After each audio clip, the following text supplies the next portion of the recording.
Hello and welcome to this webinar, which is on COVID-19 pandemic and mental health. So staying well, and we're also going to be addressing grief and loss. So before we get going, I'd like to first, in Kajenga Wellness Project, would like to first acknowledge the lands and the people of the Mississauga, Scugog Island First Nations. We're thankful to be welcome on these lands in friendship. The lands we're situated on are covered under the Williams Treaty and the traditional territory of the Mississauga, a branch of the Great Anishinaabe Nation, including Algonquin, Ojibwe, Odawa, and Potawatomi. These lands remain home to a number of Indigenous nations and people, and I am currently located in Mississauga and would like to acknowledge that I am on the lands of the Haudenosaunee and Anishinaabe covered under Treaty 13A. We acknowledge this land out of respect for the Indigenous nations who have cared for Turtle Island, also called North America, from before the arrival of settler people until this day. Most importantly, we remember the history of these lands have been tainted by poor treatment and a lack of friendship with the First Nations who call them home. This history is something that we are all affected by, as we are all treaty people in Canada. We all have a shared history to reflect on, and each of us is affected by this history in different ways. Our past defines our present, but if we move forward as friends and allies, then it does not have to define our futures. So listed here are just some of the implications of the COVID-19 pandemic. Because of physical distancing and stay-at-home orders, loneliness and isolation are increasing significantly.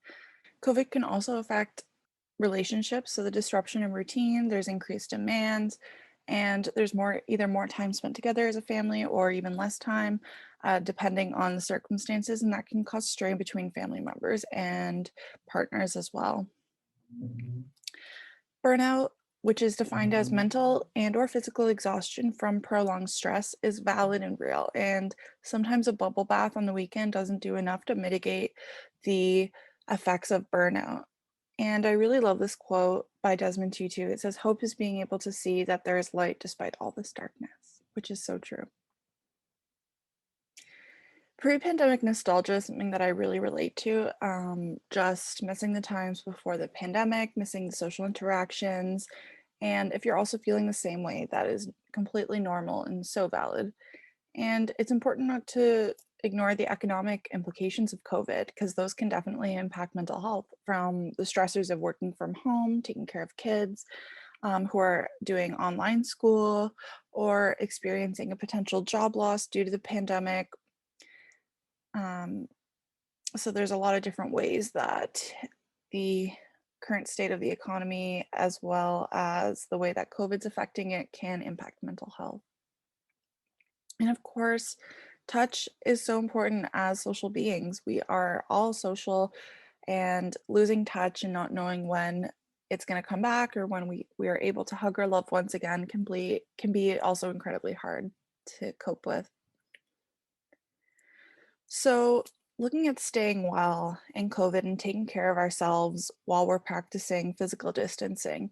So this chart here has a description of different ways that we can cope with our health: physical, mental, social, spiritual, emotional, during the pandemic. And so social, you can connect with friends, family, mental health supports.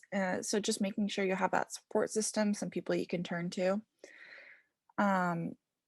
Mental is choosing an activity that stimulates your brain. So whether that's doing a crossword, whether it's doing a big puzzle, even if it's watching a TV show or something that's a distraction. I know we're spending a lot of time in front of the screen, so it might be more beneficial to do something that takes our eyes away. Physically, I know everyone always talks about how important physical activity is and exercise, but sometimes it can be hard to stay motivated, and it can be hard to start that initial process of getting up and getting outside, or going for a walk. Um, but taking care of ourselves physically isn't necessarily just exercise. It's also hygiene and making sure that we're engaging in self-care practices, and whether that's spending 5 minutes and massaging your body with some lotion, just to remind yourself that you're appreciated and your body does a lot of great things for you. That could be a potential idea. Emotional, it says here to create activities that help us express our emotions. And so that could be painting, drawing, writing, poetry. I find myself singing a lot to different types of music, and that really helps me cope. And spiritually, so think about what helps you feel at peace and what helps you feel like you have hope. And so that doesn't necessarily mean that it has to be religious. Spirituality could be anything from finding mindfulness practices or um, doing some deep breathing, some meditation, yoga, anything that kind of helps you ground yourself and be more in tune with your own body and your own mind and spirit. Now we're going to be talking about grief and loss. And, the experience of loss is one of the hardest things that we can face. It may involve losing a loved one or a friend, even a job, a routine, a hobby, or anything else that's left our lives because of the pandemic. Um, and one of the most distressing things is the amount of loss that we all need to process because of the pandemic. And so grief, it can be emotionally overwhelming, which may lead us to try and avoid our strong feelings. But mourning is an important part of processing a loss. When we mourn in a healthy way, and so when we express that grief in a healthy way, it allows us to hopefully come to a greater understanding of the loss of what we lost, either the person, the thing, the hobby, and it can help restore hope and motivation. And so finding healthy ways of mourning can allow us to help slowly re-engage us in our daily lives, even though our daily lives likely would look a little bit different than before. And although grief and mourning are normal responses to loss, for some people they can persist.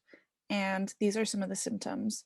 And so, looking at the emotional domain, we have, shock, numbness, denial, anger, anxiety, panic, guilt, all of those things that you think about when you're experiencing loss, all those debilitating symptoms.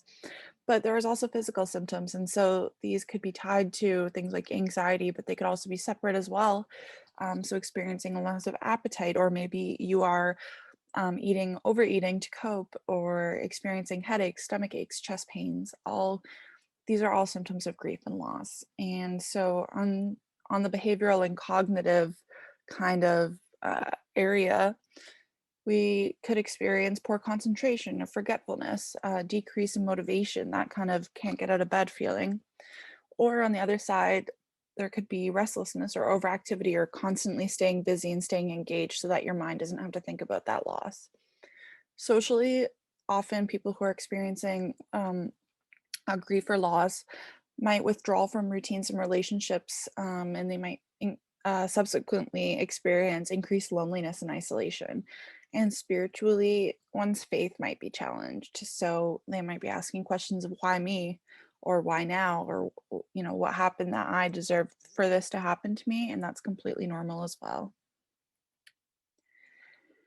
People can think about and experience situations differently, and this is an interpretation of an automatic thought that you have. How you see and interpret a situation influences how you feel, and this is kind of the basis for cognitive behavioral therapy. But as it relates to grief, we can see how they're all connected, and see how a situation can influence our thoughts, our emotions. So, for example, if a loved one died of a terminal illness that they have been battling for a long time, people might have different reactions and feelings about this. And those reactions can in turn influence our emotions. So, for example, someone, if they had noticed the symptoms sooner, they would have been able to beat this. They might be experiencing hurt and guilt and shame, thinking, like maybe, I didn't get there sooner and this is my fault. Whereas if someone was thinking, the doctors didn't try hard enough to help them, they might feel angry and frustrated. If someone were to say, I'm glad I was able to spend that time with them at the end and say goodbye, not everyone has that chance. that kind of can influence their emotions to feel more comfort and feel acceptance. And the statement, at least they're not suffering anymore, that might bring about feelings of relief, feelings of contentment. And so, as you can see, the way that you think about a situation uh, influences feelings of the situation. So, what do we do with that? Well, we can look at grief and look at our responses to grief, and we can create alternative responses. So, for example, with the situation, my late partner's pillow doesn't smell like them anymore.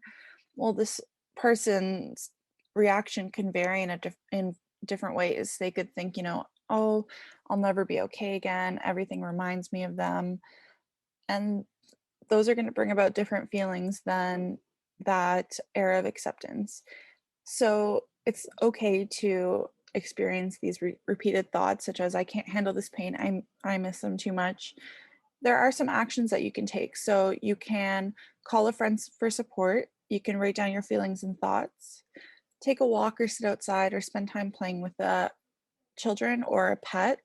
Um, just kind of distractions that can help take your mind off the grief, but still knowing that the way that you frame that can also impact your feelings as well. So, another strategy that you can use to cope with grief is to name your struggles. And so, naming the issues that we're struggling with can bring about some much needed clarity as to why we're feeling so stressed. And so, if you wanted to try to identify maybe 5 things that you found hard and order them from least to most difficult to deal with, to to um, to address. For example, maybe um, selling your late partner's car could be on that list, but it's something that is going to be more difficult for you to address. Whereas, um, something like canceling their cell phone might be a little bit easier to address. So, ordering that and choosing one to tackle, putting it into smaller pieces, and then, of course, asking for support if there's difficulty or reaching out to help. But naming your struggles and naming those difficulties, and then kind of putting forth a plan to address them can help bring us agency, can help us feel like we're conquering feelings of grief and loss. And so that is one coping mechanism that we could use. Another is taking things one day at a time. So it can be so overwhelming to think about all the change and the loss that the pandemic has brought, and to think about what is still to come. So if we're constantly worrying about if things are going to get better, if when things are going to open up again, it does affect our mood and it does affect our stress and our motivation. So taking things one day at a time, although it might sound cliche, can help split the big problems that we are dealing with into smaller problems, and that can help make things a little bit more manageable. And the last technique to cope with grief is to prioritize self care. And so, self care is kind of that word that's been thrown out a lot. I really like the word self nurturing because it's actually kind of descriptive of giving to yourself. And a lot of times people are focused about and thinking about taking care of others in their personal lives, whether professionally, whether it's a parent situation needing to take care of kids, or older family members. And in these situations, it's really easy to forget to take care of ourselves. You can't pour from an empty glass. So it's important to prioritize self care by checking in with yourself every day to see if you've taken time to keep yourself balanced and mentally, physically healthy. So whether that's just, appraising, like asking yourself, what do I need in this moment? Okay, I haven't stretched my legs in a couple hours. I should probably get up, or I haven't drank any water all day, or maybe I need a snack, or I think this is a good time in my day to meal prep to make it easier for me later. Whatever that self care strategy is that works, ask yourself what you need and try and give it to yourself. Be gentle with yourself as well. So, for some people, self care might include reading, writing, or engaging in a hobby. And for others, it might be staying in touch with family and friends using Zoom, Messenger, other social medias, or going on distanced walks. So it's important to try to become aware of what your body and your mind need and asking yourself, what do I need right now in this moment in order to stay grounded? And building that into your routine can really help your own mental health. Thank you for listening to this presentation. I hope some of the information was helpful. If you have any other questions, feel free to email info@kajengafamily.org, and I'll see you soon.